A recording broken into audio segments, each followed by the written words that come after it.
This is the Out of Time Film Podcast, where your hosts Tom and John discuss everything from blockbuster films to TV and games like there's no tomorrow.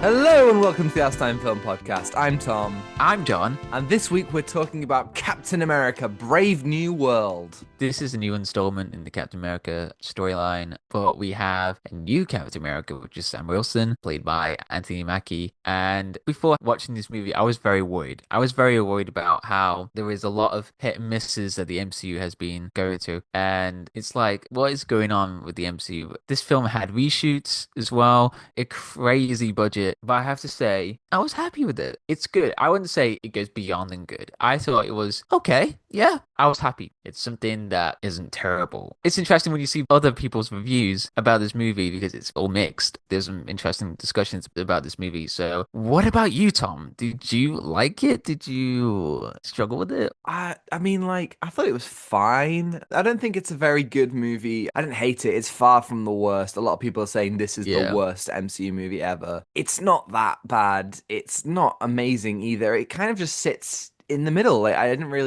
We covered all three Captain America movies, and since doing Civil War, I went back and I rewatched Falcon and Winter Soldier, and that show is amazing. Like, to me, so many things I disliked about the Captain America movies are things that I liked about the show. Every shot is so deliberate, well framed, colourful. It's full of intimacy, of character moments, of community, culture, politics, isolation, conflict, real human drama and struggle. And I just adore it. And, that's the transition where Sam Wilson goes from being the Falcon to Captain America. And this film, Brave New World, is co-written by the Falcon and Winter Soldier's creator and head writer, Malcolm Spellman. And I think my main thought leaving this film was, what the hell did they do to this poor guy? I mean, I truly believe that Malcolm Spellman and Julius Onah, the director, had a story to tell, a story about Sam, about Joaquin, about Thaddeus, about real people and their real struggles. And I think that's what we saw in Falcon and Winter Soldier. But this film, through, as you said, reshoots, rewrites, different edits, test screenings, studio panic, this film has very clearly become about something else, something that I think is somewhat soulless, somewhat hollow. It's a film that's barely about anything. So simply put, the president has had an assassination attempt, and Captain America and the Falcon need to discover who's behind it. And we have two main concurrent plot lines. It's Captain America trying to figure out who's behind this assassination attempt, and also the president is struggling with international relations, which are getting quite tense. And it's not a terrible film. To me, it's not as good as Falcon and Winter Soldier. I wouldn't say it's as good as the other Captain America movies either. But it's not. Like, you can tell that it was chopped up to death in the edit. Yeah. And so many things were piled onto it. But it's not the worst thing I've ever seen. Yeah, it just feel like it was being chopped up all the way through. It had some really good moments in the story, but then it feels overshadowed by the awkwardness of the story. It did have something to say, which is quite relevant today about the world. There's so much corruption, there's so much misinformation, or things that taking control over voices, voices being taken away. The movie does something weird, which is it references Eternals in a very strange way, because we get to see Tiamat in the ocean, and that's the only time that the MCU has ever referenced Eternals. And it doesn't talk about the other events that happen in the story. There's nothing to do that, but it references Eternals, which you have to watch to understand what is exactly going on. Why is this celestial body appeared in the middle of the ocean? If you wanted to know about how Sam became Captain America, you would have to watch the show. But I mean, that is not bad if you want to get some context, a movie and a show. But it does get frustrating if you're a new viewer and you just want to get into Marvel, and then you have to understand everything. They had a moment after Endgame where it was like, Shang-Chi, you can watch that without any context. Eternals, you can watch it without any context. That was probably it, wasn't it? A couple of the shows, maybe Miss Marvel or Moon Knight, She-Hulk certainly. But especially once we got into Phase 5, all of this is requiring a lot of previous reading. I mean, Deadpool and Wolverine was chock-a-block full of stuff. Guardians 3 is a sequel to 4 other movies. And now you hear a lot of people saying, oh my God, this is a movie that you need to watch so many films to understand. And it's like, okay, let's not pretend that the last Captain America movie, you didn't need to watch watch 2 Avengers movies and at least 5 standalone other films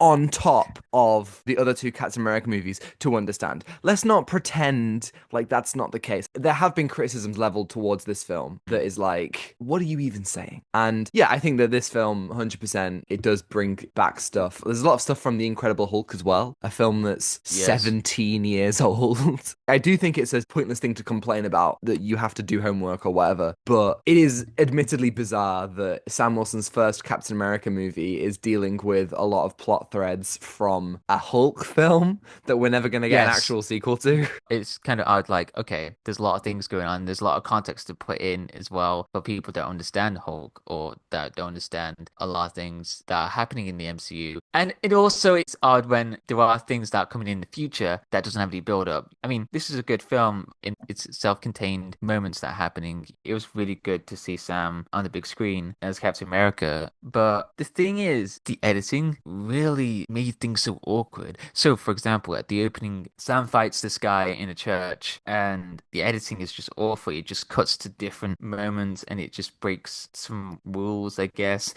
And why did you cut to that? Why did you do this? And there was no real motivation behind it, and it would just be so frustrating to watch. I think that's very valid. I think it speaks to all the reshoots and all the retooling of this film. Clearly, a lot was worked around. There are even moments where it feels like a spun movie, and you can tell that some things have been added in. Yeah, the action just felt there was no impact. There was no weight. Sam was using the shield. It's clearly CGI all the way through, and it just felt like there was nothing really to show that real impact. Because in the other movies, like Civil War, you do get to see Captain America's shield have like an impact. With the reshoots, with all the things that are happening, or the editing, it just feels like this is a completely different movie. There is a lot of action sequences. I don't think the action was terrible. I mean, some of the things I didn't like about the action in the previous 2 Captain America movies, it wasn't too shaky, it wasn't over-edited, and there are some scenes that are fairly memorable. The action sequence at the end, we're not in spoilers yet, but that, it's a decent enough action scene, like fine. There's a lot of CGI throughout the film, and that's not great. Like you said, the shield often just feels weightless and like it's just kind of flying around, but not in the cool way, I guess. Yeah. Some of it is emotionally dull, but I think pretty much every other action scene in the other 3 Captain America movies and in Falcon the Winter Soldier beat all the fights in this one. Again, when I rewatch Falcon Winter Soldier, there's just so many fantastic action set pieces, and this just doesn't have that because so often they are fighting and emotionally it's not massively engaging, I would say. This film feels a lot of the time like it's desperate to get to the next action sequence.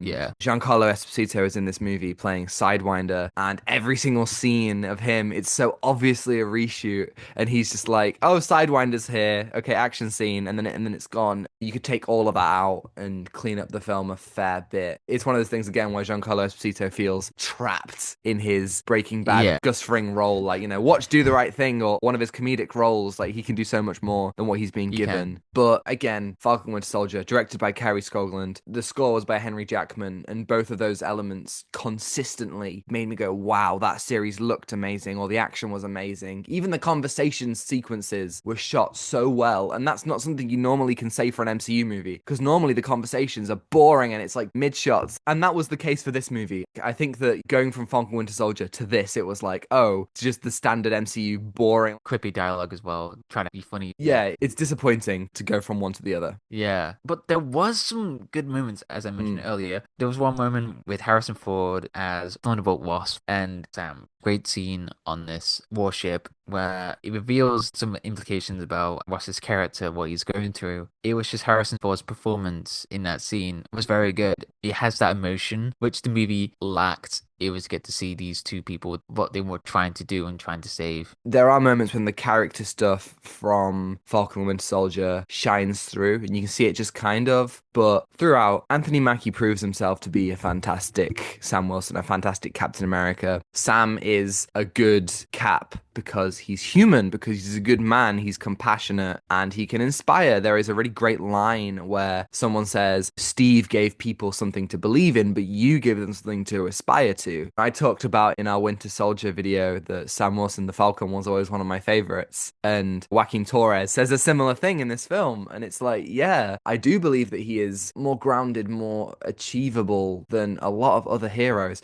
No super soldier serum, no nothing. I really loved that. Sam and Joaquin Joaquin have a fantastic rapport, a fantastic relationship. They have great chemistry. I really enjoyed that aspect of the film and this kind of mentor and student dynamic. Them going on the hunt for this mysterious figure who's caused all this stuff. That was really, really good. And if the movie was more about that, I would have probably had so much more fun. That was the one thing that I really enjoyed about this movie, like how Yaki looked up to Sam, like how Sam becomes Falcon, but also Captain America. And it's just a progression of that story that makes it so interesting. And then there's some great interviews from Anthony Mackie about like how much people look up to Captain America. It's really beautiful because it can be, anyone, no matter skin or gender or anything, you can look up to Captain America. And it's the role model, the thing to look up to. Because Captain America isn't only for America, but it's for the world, to understand you have a voice and fight for things. Yeah, there's a lot of people who've been saying, who's going to lead the Avengers in Doomsday? And it's like, Captain America. There's never a conversation. It's Captain America. Doesn't matter if it's Steve Rogers or Sam.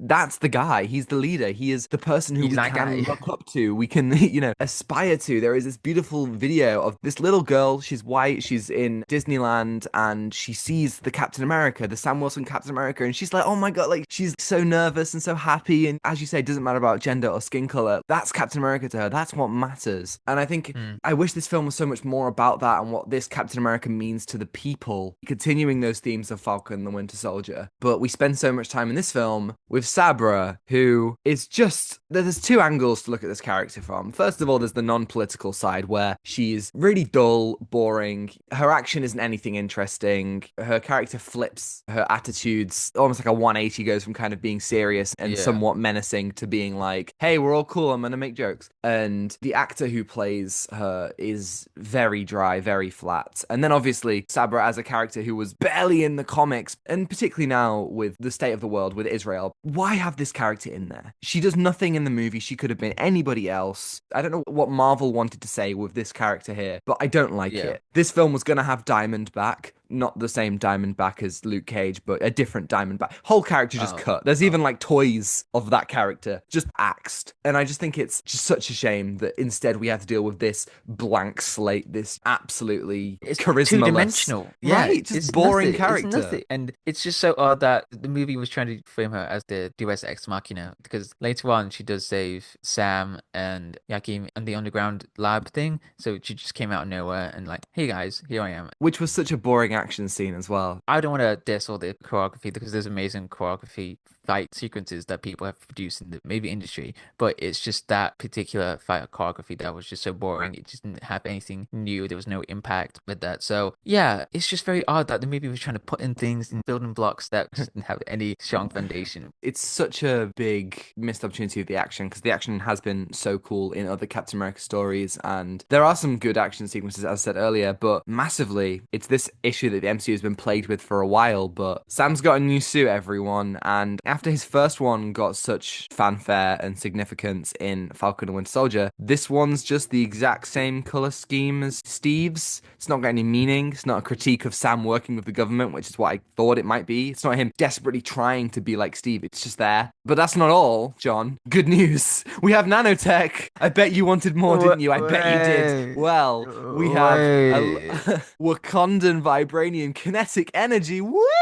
Just what makes Captain America cool, isn't it? It sucks that so many heroes in the MCU have the exact same technology and the same weapons, and why even have different heroes at this point? It just feels like the same types with different skins and names. Like, boring. I don't hate the idea of characters using similar technology, but it feels like a crutch in this movie. And I would have loved to see Sam go up against the big villain of this movie, who is in all the trailers, but I'm not going to spoil anyway for the two people who don't know who it is.